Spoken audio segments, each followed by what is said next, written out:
December 14th, 2025. As the winter sky in Norfolk remains clear, the Sandringham Estate slumbers. The temperature will dip to -3 degrees Celsius by 2 in the morning. In the stillness of night, the expansive red brick Victorian mansion, the royal family's personal retreat for more than 160 years, remains silent, save for the faint light from the East Wing's overnight staff quarters and the security lights that illuminate the grounds. King Charles has been staying in Sandringham for 10 days after Christmas, preferring the seclusion for winter work, reviewing papers, holding small private meetings, and enjoying the countryside, which has always felt more like home than any palace. On his side is Queen Camilla, accompanied by a small but crucial group of servants, including 2 security guards, the king's private secretary, Sir Clive Alderton, who is hard at work in the study, 3 housekeepers in the living quarters, and the estate manager, whose cottage is found 200 yards away from the main house. Something seems strange to a security guard on external patrol at 2:47 in the morning. A subtle orange light may be made out from the ground floor windows on the east side of the house, next to the library. His first reaction is bewilderment, not fear. Someone may have left the lights on. Even if Sir Clive is still hard at work, the light gets brighter as he keeps an eye on things. Also, he knows exactly what he's looking at in a matter of seconds. Thrillingly, the fire is engulfing the chambers above, engulfing precious historical relics, royal journalists, and, most crucially, sleeping humans. A steady yet urgent tone permeates his radio transmission to the security command post, by means of the emergency codes that initiate the protocols for thorough response. Violent sirens reverberate through the halls of Sandringham within the first half hour. Security detail members are hurriedly making their way to the first-floor private rooms of the monarch as the automated fire suppression systems are activated. Alarm bells and the acrid smell of smoke creeping beneath Charles's bedroom door startle him up as he calls Norfolk Fire and Rescue Service. Overcoming initial uncertainty, his training, hundreds of emergency drills that the royal family undergoes specifically for situations like these, comes into play. Swiftly rousing Camilla, he hastily leads her to the entrance. However, the security guard has already arrived, entering without fanfare, and urgently instructs them to escape. They must evacuate immediately as the fire is quickly spreading from the East Wing. Members of the household whose lodgings are in the afflicted wing are among those Charles inquires about, along with the staff and Sir Clive, who is working late. In a professional manner, the cop is evasive in his statement. A mass evacuation is underway, but, sir, they must evacuate immediately. Along with Camilla, the king takes a dressing gown and leads her to the main staircase as they are conducted through smoke-filled passageways. Although they are moving away from the source of the fire, the bodies of the protection officers are acting as a screen against the increasingly intense heat. Although the evacuation is running well, it is terrifying. Staff members making their way toward the front entrance, where the chilly January air offers a welcome respite from the sweltering heat and oppressive environment inside, some of them coughing from smoke inhalation. If the fire were to spread to the entire building, Charles and Camilla would be directed to a Range Rover that was parked on the front drive and had its engine running so that they could escape in an emergency. However, Charles is adamant on staying on the premises. As the flames start to appear through the East Wing windows, I stand outside the truck, my terror mounting with each passing second.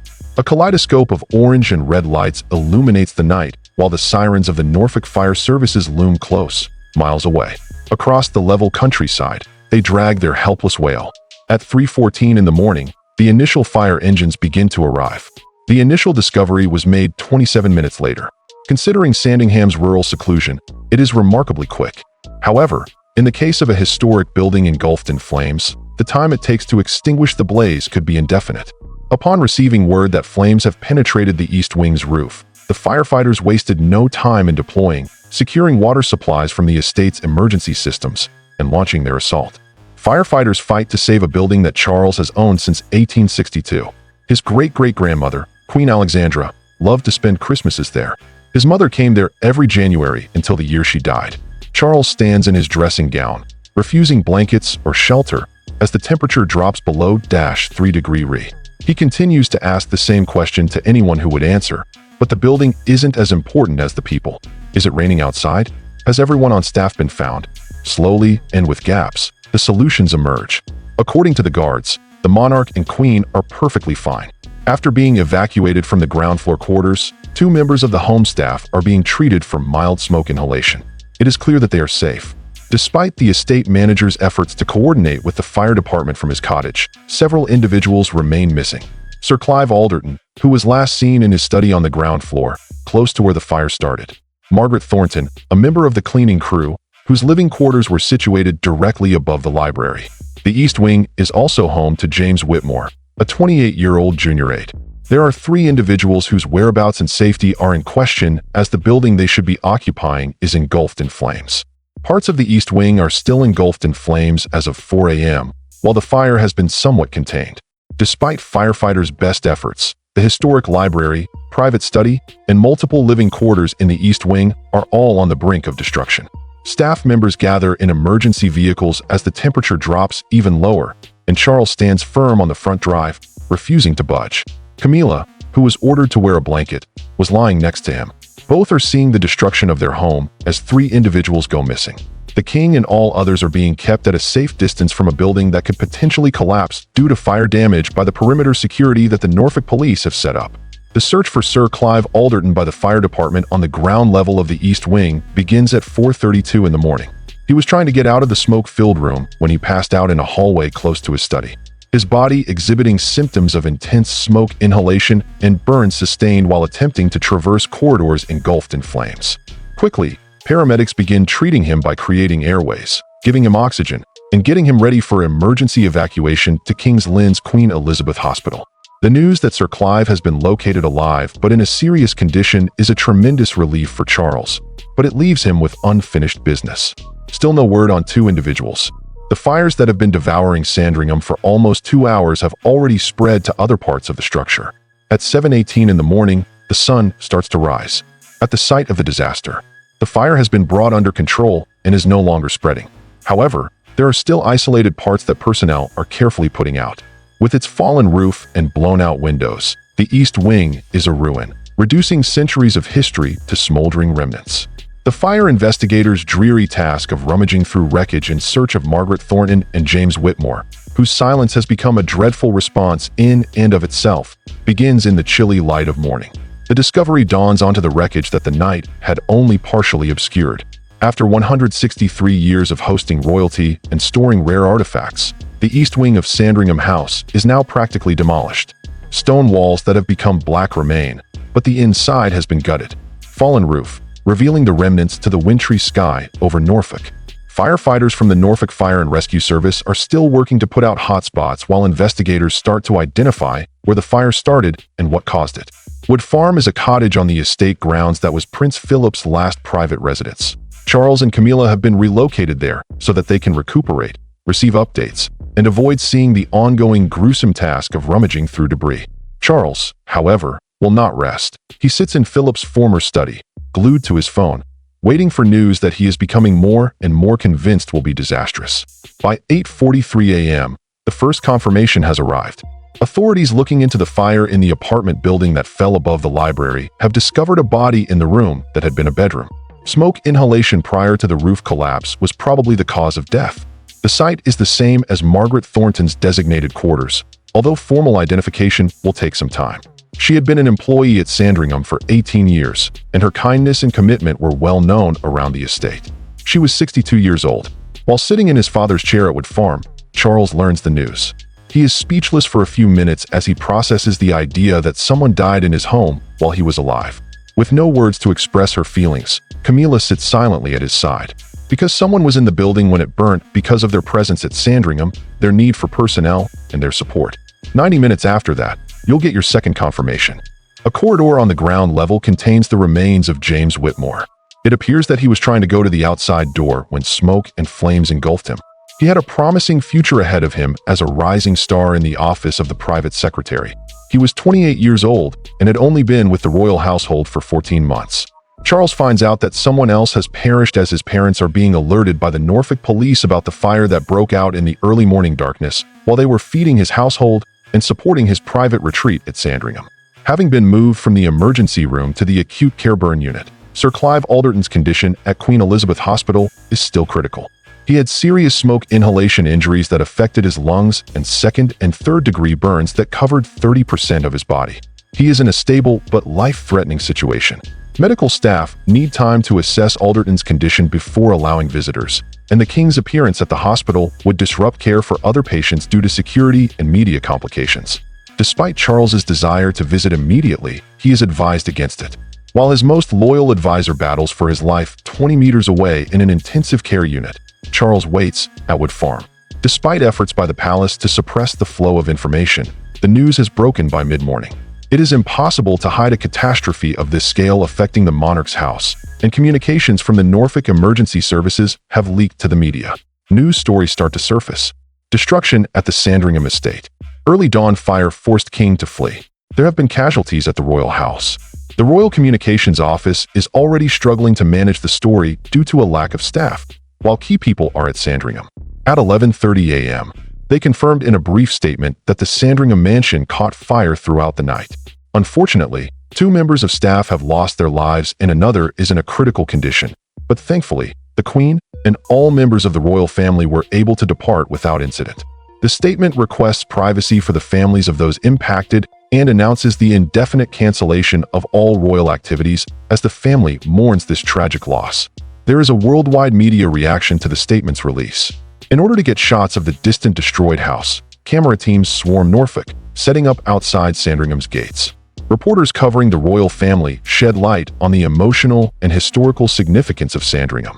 The origin of the fire is quickly speculated upon, with theories ranging from electrical failure in an old building to a faulty heating system during winter, or even more nefarious possibilities that investigators must eliminate. Shock and sympathy, nevertheless, lie beneath the supposition. Whatever your opinion of the royal family may be, it is clear that they are human beings who have just gone through a difficult time. That family has lost 2 members, and a third is fighting for his life. After being informed at approximately 6 a.m., Prince William reaches Wood Farm by mid-afternoon, once the pressing situation had been resolved. In the cottage, which still bears the scent of his grandfather, he discovers his elderly father, who has spent the night grieving the loss of loved ones and the destruction of property. William silently trembles in his father's arms. That no one could have stopped this, and that Charles is not to blame, is the only reasonable explanation. True, but useless in light of the fact that James Whitmore and Margaret Thornton died in the same building where the monarch needed staff support. William spends the afternoon hanging out with Charles and Camilla, coordinating the family's reaction through phone conversations and protecting his father from any sudden pressure to speak out or make a decision.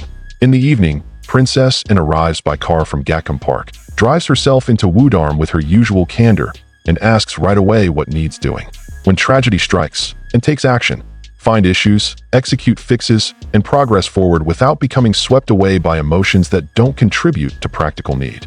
Margaret Thornton's and James Whitmore's parents have already received her personal condolences and assurance that the royal family will be there for them in whatever way they need. She has coordinated the investigative schedule with the Norfolk Police and the Fire Department to determine when the site is safe to examine further. Regardless of titles and etiquette, Charles is her older brother, and he is upset. She is willing to shield him from commitments until he is capable of resuming them. Everything has been explained to the extended family by the time night falls. The royal family has freed their schedules, including Prince Edward and Sophie, who are working. Harry, who is currently in California, has been informed and has offered to fly right away if necessary. William politely declines the invitation, explaining that he doesn't need to be physically present for the family to know he's supporting them from a distance, and that having the media there would only make things worse. Right now, we're concentrating on the necessities, dealing with the relatives of the staff people who have died, making sure Sir Clive gets the finest care possible, finding out what caused the fire, and then deciding what to do with Sandringham. Charles contemplates the grounds his family has traversed for 6 generations as he sits in the cottage where his father spent his last years. He tries to make sense of the fact that Sandringham, a symbol of private family life away from public scrutiny, is now the scene of a tragedy that will change his perception of this place forever. There have been fatalities. He lives through his private secretary's clinging. The question of how a structure that was supposed to be meticulously maintained could burn down to the point that only 2 individuals managed to escape remains unanswered, but it will be addressed in the ongoing investigation. Instead of the solitude and tranquility the king sought, he discovered a burden of grief and shame that not even the wealth of the royal family could alleviate. The message is sent to Sarah, who is Margaret Thornton's daughter, at 9:15 a.m. due to the arrival of police officers from Norfolk at her Norwich door. Her 2 small children, who liked their grandma's tales about working at the large house where the monarch lived, captivated her 34-year-old instructor. The policemen gently inform her that her mother died of smoke inhalation after being engulfed in a fire at Sandringham. Sarah's reality is shattered. Her mother, who had called her only the night before to talk about the grandkids and how beautiful Sandringham was in the winter calm, has died in a fire while working for clients whose riches and safety nets weren't enough to keep them safe in what ought to have been Britain's safest workplace. Something else starts to take shape beneath the surface of the immediate and overpowering grief. Concerns over the potential causes of this. Safety was of the utmost importance to Margaret Thornton. The general condition of maintenance in areas of the property not frequently utilized by the family, as well as issues with the East Wing's outdated wiring and patched heating systems, had already been brought up in her concerns. Were those issues resolved? Had the absence of frequent royal occupancy caused maintenance to be postponed? Was her mother's death the result of a historic structure becoming a death trap due to neglect or cost-cutting? These are questions that Sarah has not asked yet. She's too overwhelmed by her raw loss to ask, but they're there for when the shock wears off and fury sets in. Midway through the morning at their Hampshire home, Richard and Susan Whitmore, sons of James and Susan, learn of their son's death. As they listen to their youngest son's enthusiastic phone conversations about working at Sandringham, the privilege of supporting the king's private office, and the historical documents he was helping to categorize, their happy parents could feel their pride building. Their son had finally achieved his dream of serving in the royal household. Now, they are being informed by police that James, who was attempting to flee a fire, died in a hallway. The corpse has been recovered, but the coroner has not yet released him, so they will be contacted to discuss arrangements. Susan gives way under the weight of the information. Her legs practically give out. While the two of them fall to the floor in a heap, Richard holds her, and the cops watch helplessly, unable to alleviate this particular suffering. Representatives from Buckingham Palace are contacting both families by afternoon to provide support, counseling services, financial aid for burial expenses, and reassurances that the royal family is grieving a terrible loss. Despite its good intentions, the outreach falls short when compared to the extent of the loss. Margaret Thornton cannot be revived by monetary means. Assistance programs do not reunite James Whitmore with his parents. Royal sympathies won't be able to erase the fact that two regular people gave their lives for a very privileged cause, and that their families will never be the same. Elizabeth, who is married to Sir Clive Alderton, remains vigilant in the intensive care unit of Queen Elizabeth Hospital as her husband recovers from what doctors call touch-and-go burns and smoke damage while sedated and ventilated. Clive's wife of 38 years has been there for him during his decades of royal duty, which has required him to work long hours and travel non-stop. Now, as he recovers from lung injury, she waits by his bedside, watching as machines breathe for him. A private secretary to the king is more than just an employee.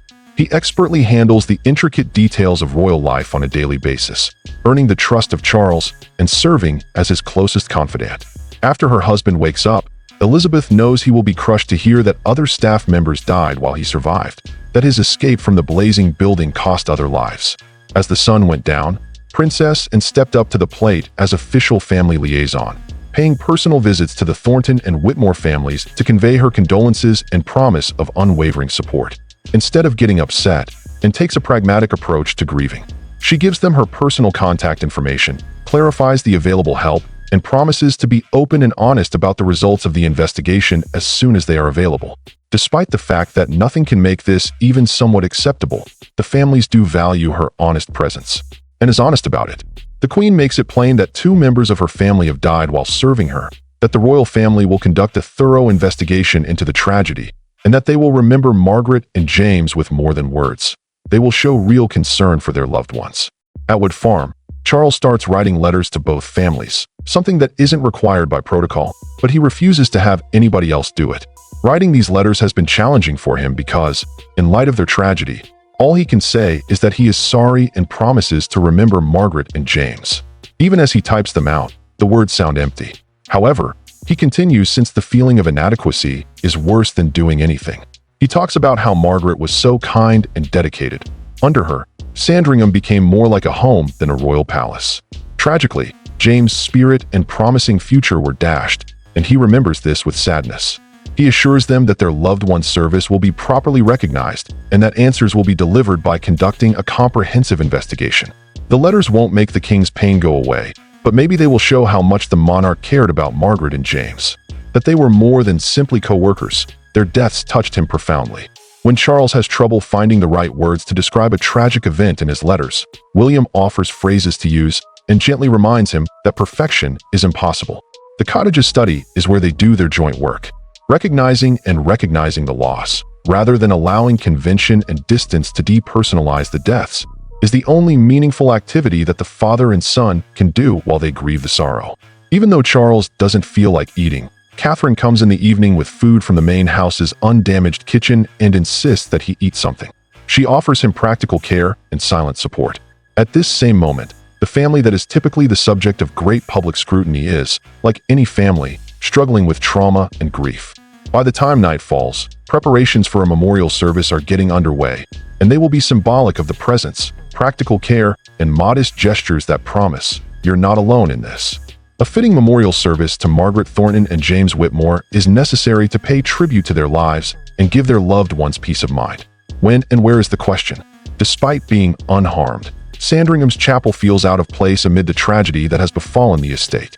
Staff members who lived peaceful lives of service might feel out of place in grand venues like Westminster Abbey or St. Paul's Cathedral. In the end, and proposes that they worship at St. Mary Magdalene Church, the parish church of Sandringham, where the royal family often attends services when they visit Norfolk. It is touching, private, and fitting, allowing the family to grieve in peace while paying tribute to the royal bond that characterized the latter years of Margaret and James. 11 days following the fire, on January 25th, the date has been decided. Long enough for the shock to wear off and the coroners to finish their work before releasing the bodies. Only immediate family, close friends, and members of the royal household will be allowed entry to the exclusive ceremony. There will be no cameras, no press access, and no turning private mourning into a public spectacle, although Charles and other senior royals will be there. 2 members of the family have died while serving them, and this is their private time of grief. Plus, neither an audience nor documentation are necessary for that sorrow. The look into the matter. After spending 4 days scouring the rubble of Sandringham's East Wing, investigators from the Norfolk Fire and Rescue Service were able to draw some first findings regarding the source and origin of the fire. Station Commander Robert Hayes, a 30-year veteran who has investigated numerous fire sites, is spearheading the inquiry.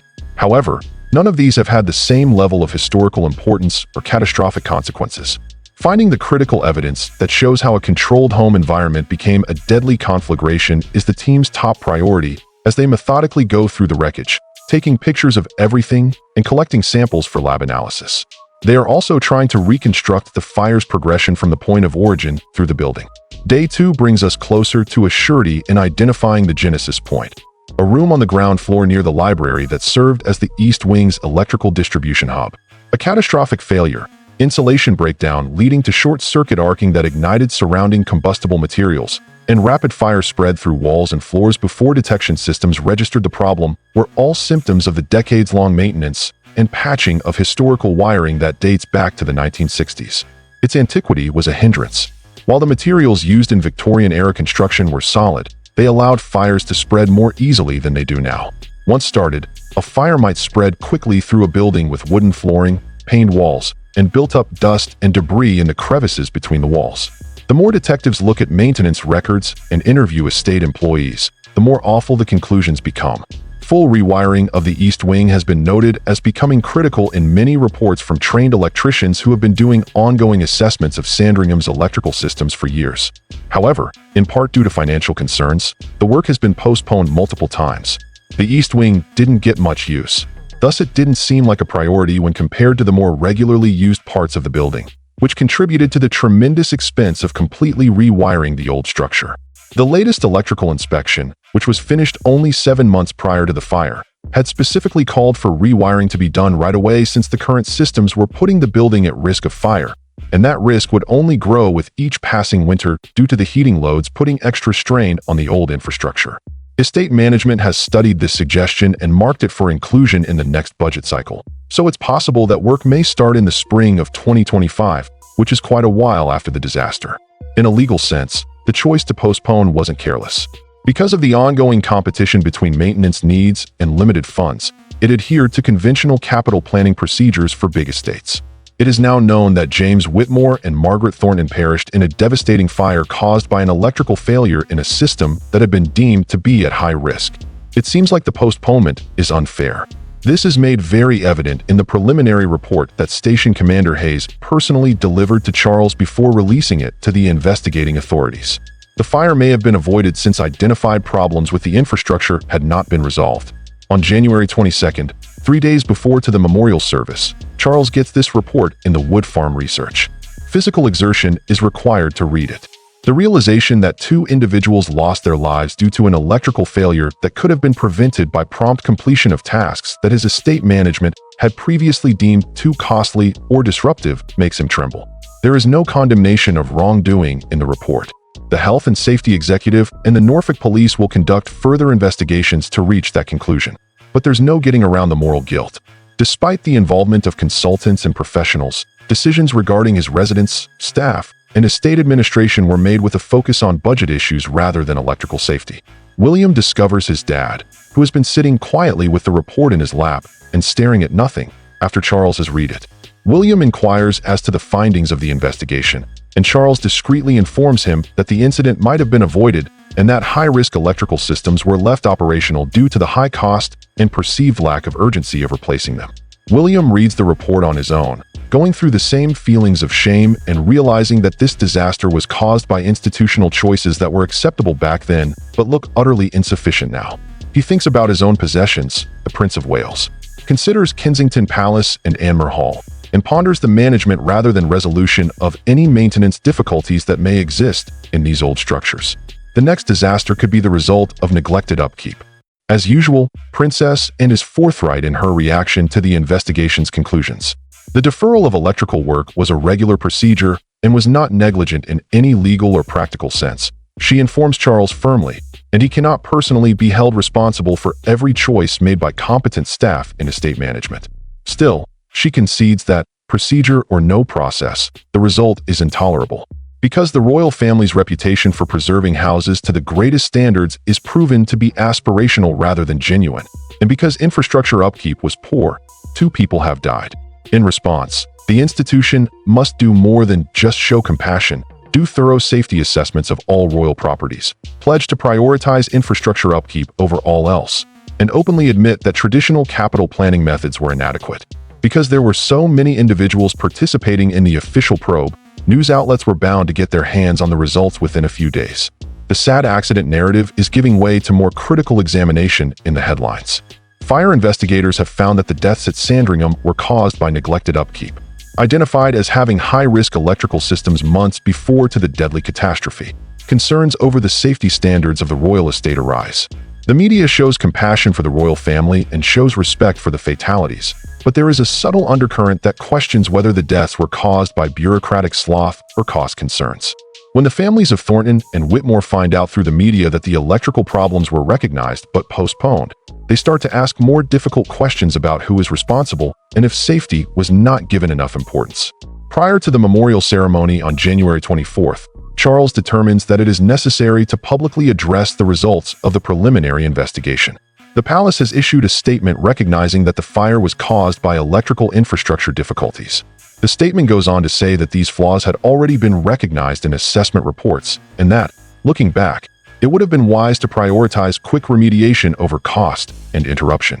The statement declares that all royal properties will undergo thorough safety evaluations, that any critical infrastructure improvements would be implemented without delay, regardless of the money, and that the royal family will be completely transparent with the investigating authorities about the maintenance history of Sandringham. Importantly, the king personally expresses his sorrow that James Whitmore and Margaret Thornton died as a result of avoidable infrastructure failure and pledges to see that the royal estate is better protected and maintained in the future in the statement. The honesty of the statement is what makes it stand out. The wording used in royal communications is usually quite neutral, recognizing the situation without taking responsibility, and it avoids anything that could be seen as an admission of blame. The communication staff was informed by Charles that obfuscation and protocol are less important than the truthful admission that individuals perished due to the inadequacy of his estate's upkeep priorities. Charles insists on clarity. The statement won't make Margaret and James's deaths go away or make their families feel better, but at least they'll know that someone is paying attention and that their deaths will lead to real institutional change, not just lip service. On this Memorial Day, January 25th, the sun rose chilly and clear over Sandringham, the Norfolk countryside icy and picturesque in spite of the tragedy that had turned this secluded royal hideaway into a scene of grief. Quietly, mourners swell St. Mary Magdalene Church, the stone parish church where 6 generations of royals have worshipped throughout their sojourn in Norfolk. A gathering is held to pay tribute to the lives of Margaret Thornton and James Whitmore, who were tragically killed in an avoidable accident. Guests include close friends, members of the royal household, and senior members of the royal family. This is an exclusive service.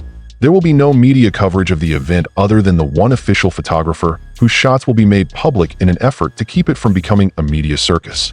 With Camilla and William by his side, Charles comes in a dapper morning suit. In a break with tradition, which usually keeps the monarch apart until the official ceremonies, he asked to see the Thornton and Whitmore families before the service. Charles addresses Sarah Thornton and her children with obvious emotion, telling them directly what his official letters could only hint at: how much Margaret meant to him, how much her death hurts him, and how much sorrow he feels for her death at home. Sarah politely accepts his condolences while expressing anger and anguish. She expresses gratitude for his visit but keeps her distance, reflecting her complex emotions about grieving her mother among the family she served when she was killed. The Whitmores, Richard and Susan, are devastated. The 11 days following their son's death had passed them by like clockwork. In a break with convention that seems essential under the circumstances, Charles envelopes Richard before speaking, expressing his sorrow for James' death and admitting that nothing he says or does can make this even somewhat acceptable. With her voice quivering, Susan confronts him, demanding to know if the investigation has yielded a definitive answer about the fire's cause and if anything could have been done to spare James' life. Charles informs her honestly that initial results point to electrical failure in older systems, that thorough research is ongoing, and that once official reports are finalized, she and Richard would be given complete openness regarding the findings. He fails to address the fact that the results show their son's death was caused in part by avoidable fires caused by neglected maintenance. When they are prepared to hear it, that revelation will arrive. There will be a service at 11 a.m. accompanied by texts honoring lives devoted to service and subtle brilliance and hymns selected by friends and family. Without resorting to meaningless cliches, the Dean of Sandringham offers a homily on Margaret and James. Instead, we must face head-on the sorrow that has befallen this church, the tragic loss of life, and the complex reality of grieving the loss of those who gave their lives for the greater good. During Margaret's 18 years at Sandringham, he talks about how the estate became more like a family than a business due to her enthusiasm and commitment. His description of James is filled with optimism and promise for the future. He talks about how James energized his work and the untapped potential he possessed. Their deaths were the result of avoidable infrastructure failure, as he meticulously but clearly admits, and the institution they were employed by bears responsibility for making sure their deaths bring about significant change. Another deviation from convention that palace advisors first fought, but Charles insisted was essential, is his request to speak. After the dean's homily, he walks up to the lectern, surveys the assembled mourners, and reads from a prepared speech he wrote without the help of the communication staff. During his early travels to Sandringham, he met Margaret, who made the house feel comfortable and exhibited modest kindnesses over the years. He speaks about this and more. Charles brings up the difficult reality that these two individuals passed away in his home after remembering James' delight upon joining the household, his commitment to archival work, and his zeal for serving history. According to the preliminary inquiry, the fire broke out because of unattended infrastructure problems, and he feels terrible sorrow and shame over the tragedy that happened in his home. Because they forego regal distance in favor of genuine passion, the words are succinct yet impactful. On numerous occasions, Charles's voice cracks, necessitating gaps while he attempts to collect himself. Some of the mourners show obvious reactions as he admits that the lack of priority given to safety concerns was the reason Margaret and James died. Sarah Thornton was visibly distressed, and the Whitmore parents clung to one another.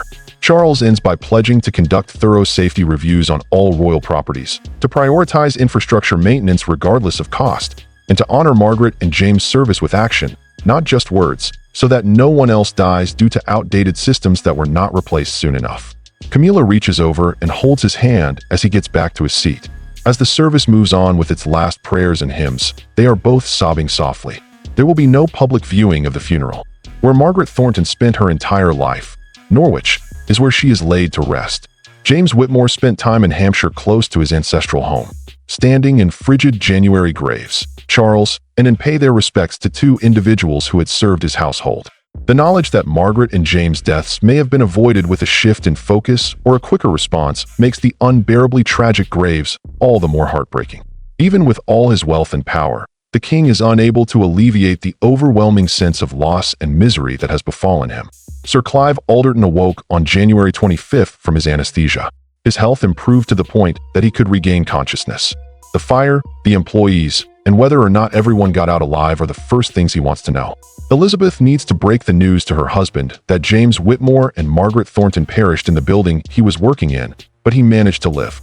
Clive's reaction is a mix of shock, tears, and a vow that he will personally see to it that all royal properties get their maintenance problems fixed without delay, no matter how much it costs or how inconvenient it is. Though they are both aware of the guilt he would always feel, Elizabeth gently assures him that he is not to blame and that he was unable to stop this. Feelings of institutional and survivor guilt stemming from the fact that the priorities and processes he assisted in managing were inadequate. Sandringham continued to keep the royal family at arm's length by February. Determinations regarding demolition or reconstruction are pending for the damaged East Wing, which is now a ruin. Given that the memory of that night lingers in every room and corridor of the estate, Charles has refrained from returning since the memorial service, believing it too hard to visit. There has been a resurgence of interest in conducting thorough safety evaluations of the electrical systems, fire suppression, emergency evacuation protocols, maintenance priorities, and other royal sites, including Windsor, Buckingham Palace, Kensington Palace, and others. Considering the lives lost due to the postponement of comparable work at Sandringham, the cost and disruption of the evaluations appear insignificant. Norfolk Police and the Health and Safety Executive are currently conducting an official inquiry. They aim to have final reports ready by late spring. Initial signs point to the absence of criminal negligence.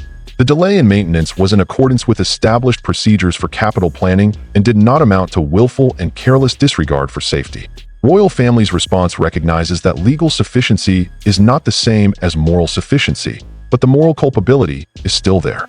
The inadequacy of the procedures meant to safeguard James Whitmore and Margaret Thornton, who tragically lost their lives, highlights the need for a more robust reaction than what is required by law. Charles had set up memorial funds in their names by March, giving money to causes they were passionate about and continuing to help their families financially. Despite their significance, the money do not seem sufficient in light of the enormous loss. You can't buy back a loved one's soul or alleviate their pain with money. But it's what the institution can provide in addition to its promise to make sure that infrastructure safety is a priority, that deferred maintenance never again kills people, and that the deaths of Margaret and James bring about real change instead of being ignored once the first sadness goes away. At some point, Sandringham will be fixed. The rebuilding of the East Wing included state-of-the-art technologies and extensive safety measures.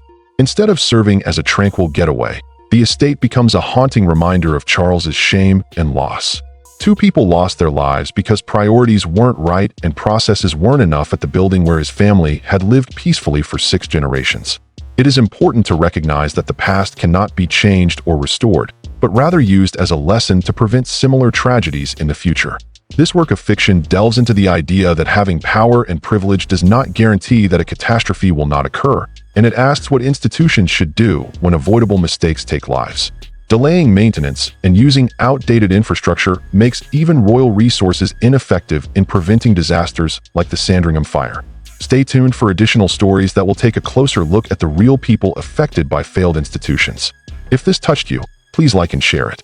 When safety is compromised, even palaces burn.